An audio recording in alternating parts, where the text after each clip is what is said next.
Hey guys, welcome to the channel, and in today's video I'm going to show you how to represent data neatly in Python. Usually when we deal with Python, we also deal with lots of data, and when we try to print this normally, it is very messy. So in today's video I will show you how to put this data inside neat ASCII tables and print them.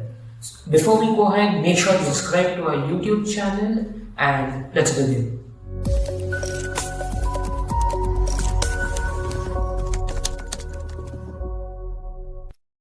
So, open up your Chrome and search for Google Colab. Click on the first link. Here it might ask you to sign in. I have already signed in, so it's going to open this pop-up for me. Click on New Notebook. This might take some time depending on your internet speed, so please wait patiently. Once it's loaded up, you will see an option to connect on your right hand side, so click on connect. Okay, on the left hand side you will get an option to rename your file. Do it if you want to. And now let us install the library that we need for printing our data. So type pip install Prettytable. Okay. Once it shows connected, the tick mark, run this command. So for me, it shows requirement already satisfied, which means it's installed, but for you, it might install it.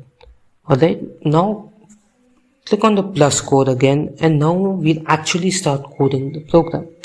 So first, let's import our library. So from Prettytable, import Prettytable class. Okay.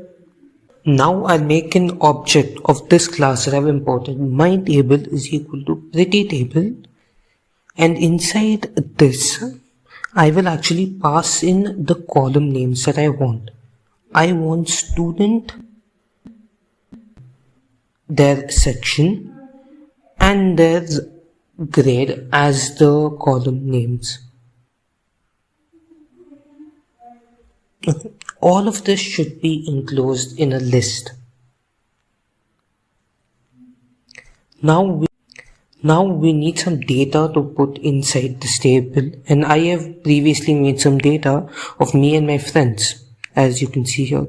So before we go ahead and put it in the table, let me show you how it looks if I was to normally just print it. So if you see it, this is not a good way of representing. You can't really identify what is what. So now let's make it better.